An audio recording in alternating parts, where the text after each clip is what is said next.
Thousands of students, but one Drake professor says it's time for the curtain to close on his career. He's been the artist in residence at Drake University for nearly a quarter century and made a lasting impression on students and staff there. Emily Carlson introduces us to Professor Clive Elliott. The curtain call is the last thing the audience sees before they go home. If they see a crappy curtain call, they go home thinking the show was crap as well. Clive Elliott has performed thousands of curtain calls in his career. Practicing for his last performance, it's only appropriate that Elliott exits gracefully. And you drop down there onto... Oh!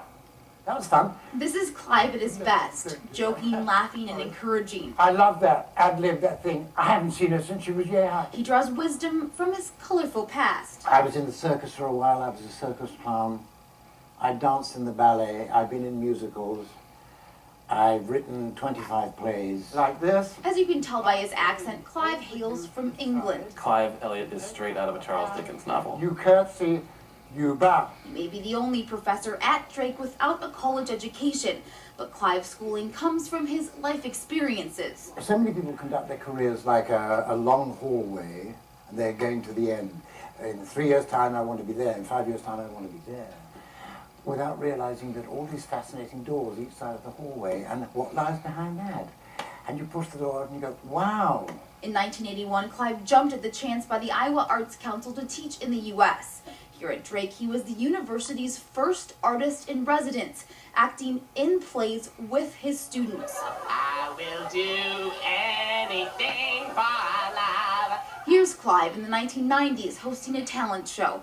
The professor is quite popular with his students. I love him. Like, there's something about that man that just enchants you the moment you meet him. It's her that you're going to make look good. I saw Acting for Non-Majors with Clive Elliott, and I was like, that sounds awesome. This time, do the move again, and I'll repair. James Vandishu didn't plan on acting in college. He didn't think he was good enough.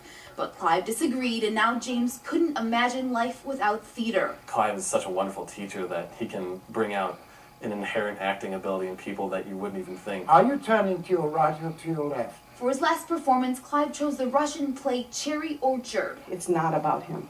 It's about getting a performance out of students or taking a different twist on a particular production. During practice, he sits intently in the audience, mumbling the lines along with the actors.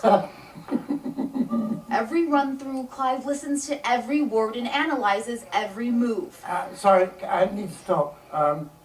That's a really bum move I gave you. Clive's always on the edge of his seat, just like literally about to jump up and like almost join you. He's also brought out of me real feeling. Like, before I would kind of put on emotion, and he actually got me to express it in a natural way. You ignore him. Okay. His students call him magical, but Clive says he's not a proud man. Nothing is the honest answer. I am not proud of anything I have ever done.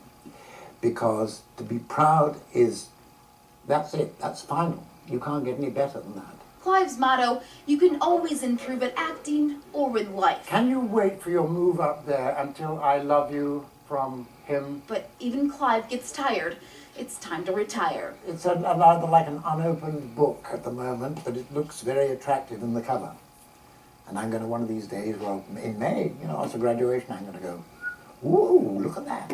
After 23 years, it seems impossible to imagine Drake without Clive. I can't imagine that him retiring means that we'll never see him again. I mean, you can't keep that man away from theater. It's all too neat and lovely. I don't want neat and lovely. You can take the man out of the theater, but you can never take the theater out of Clive Elliott. You just drop the head very, very slightly, but no more. Everyone's kind of treating this as, the last hurrah or death, but I know we'll be seeing Clive. He's going to be in the balcony like he always does, just watching shows. Oh, lovely. Yes, keep going, keep going. The Cherry Orchard opens Thursday, March 3rd and runs through the 6th at Drake University's Performing Arts Hall. Tickets are $6 or $4 for students and seniors. And I would love to go see that play. He is classic. He man. is. I'll tell you, it's awesome just with the accent, his name, everything.